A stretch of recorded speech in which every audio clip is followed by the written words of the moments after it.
finally, they condemned him to perpetual imprisonment in the ancient city of Acre, now called Akka, or Akko, the harshest prison colony in the Ottoman Empire.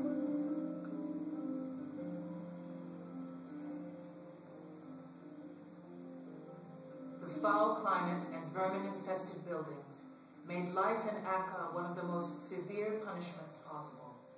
Arriving in 1868, Baha'u'llah was confined in the citadel, along with some 70 followers and family members who had been exiled with him.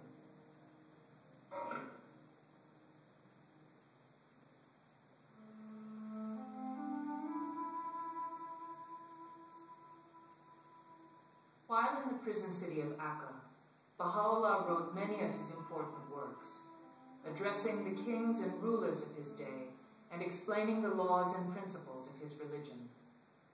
For one who had spent most of his life in prison and exile, he revealed a profound global perspective when he wrote, "It is not for him to pride himself who loveth his own country, but rather for him who loveth the whole world. The earth is but one country, and mankind its citizens." Impressed by Baha'u'llah's character, the local authorities eventually relaxed the conditions of his imprisonment, and he moved a short distance north to Bachi, where he spent the last 12 years of his life. During this time, he made several visits to Haifa and established Mount Carmel as the seat of Baha'i administration. In 1891, from a spot marked by a distinctive circle of cypress trees, he chose a permanent resting place for the Bab on Mount Carmel. Baha'u'llah passed away the following year. His remains were laid to rest in a small building next to his home in Bachi. Millions of Baha'is throughout the world turned to face the shrine of Baha'u'llah during their prayers each day. To Baha'is, this is the holiest spot on earth. In his will, Baha'u'llah named his son, Abdul-Baha, as his successor at the head of the faith. Abdul-Baha had accompanied his father during all 40 years of exile and imprisonment. In 1909, Abdul-Baha had the remains of the Bab moved to Mount Carmel and laid to rest in a simple stone building he had built next to the cypress trees. 44 years later, in 1953, the construction of a colonnade and golden dome was completed over the original building. 18 majestic terraces above and below the shrine were completed in 2001 to adorn and beautify this holy place.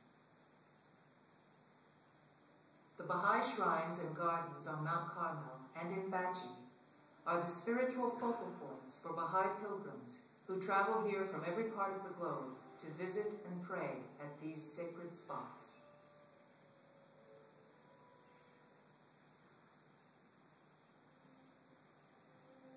Between 1911 and 1913, Abdul-Baha traveled tirelessly throughout Europe and North America to spread Baha'u'llah's message of unity and peace. He amplified the teachings of his father and outlined the main features of the administrative institutions of the faith. Once, when asked, "What is a Baha'i?"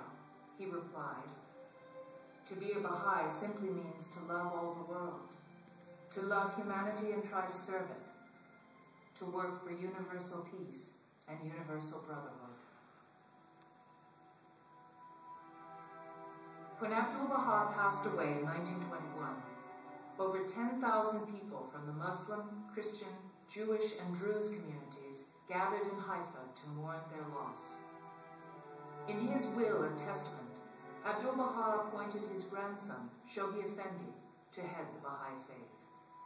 During his 36-year ministry, Shoghi Effendi initiated plans for the expansion of the Baha'i community, translated Baha'u'llah's works into English, and continued the development of the Baha'i World Center in Akka and on Mount Carmel. Construction of the International Baha'i Archives was completed in 1957, the year Shoghi Effendi passed away. This masterpiece of neoclassical design set the pattern for the remaining buildings. It houses a collection of sacred relics, manuscripts, and items of profound historical significance. By 1963, there were a sufficient number of Baha'i communities throughout the world to elect the international governing body of the Baha'i faith, an institution called the Universal House of Justice, as provided for in Baha'i scripture. Its seat was completed in 1983. From here, the Universal House of Justice guides and supports the activities of the entire Baha'i world community.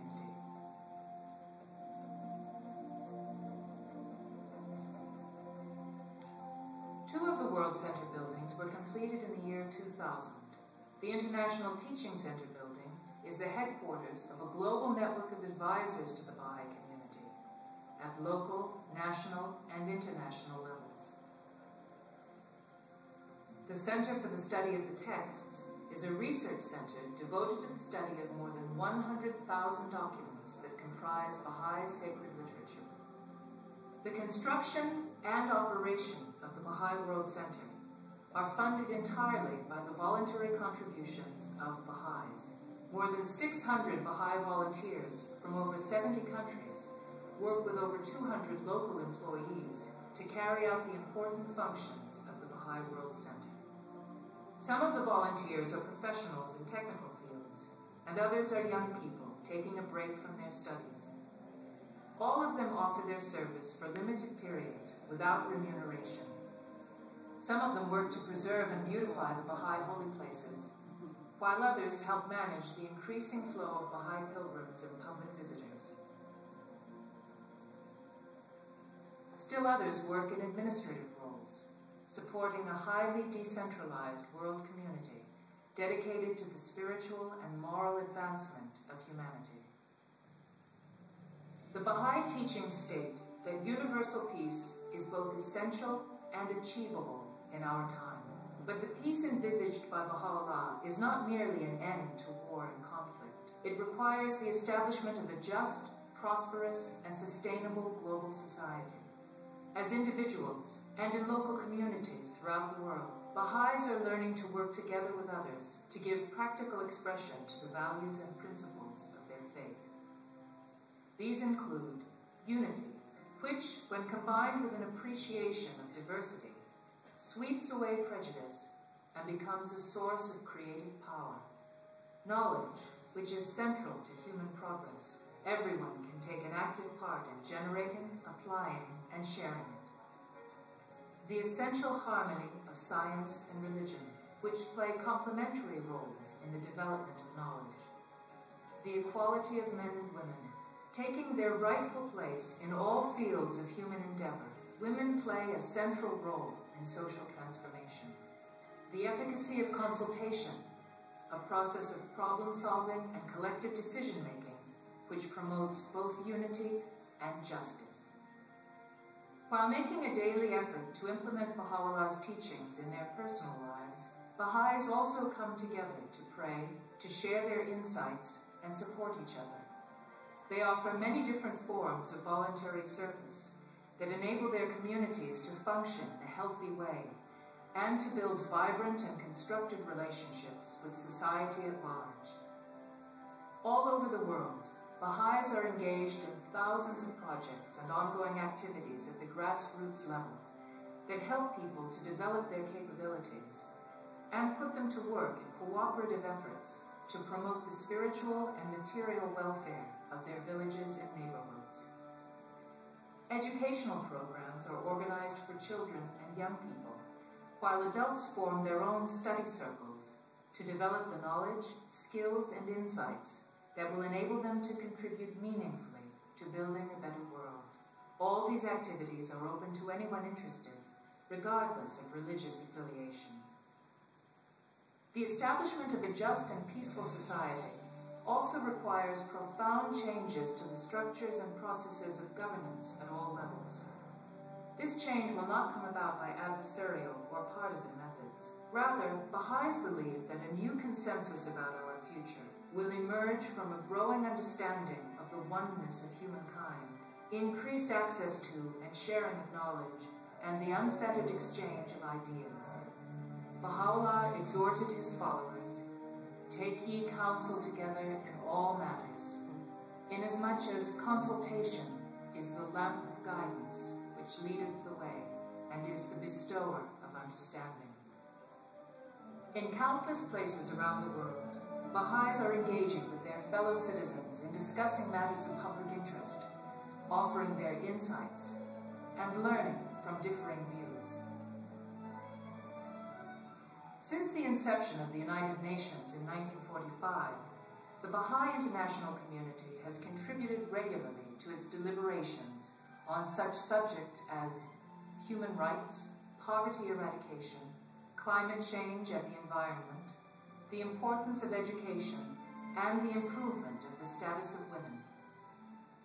Through his life and teachings, Baha'u'llah transformed exile and imprisonment into a faith of optimism for the future and service to humankind. His vision of unity has inspired the efforts of Baha'is around the world to help build a peaceful and just global civilization, a transformation that is foreshadowed in the buildings and gardens of the Baha'i World Center on Mount Carmel. In the words of the Universal House of Justice,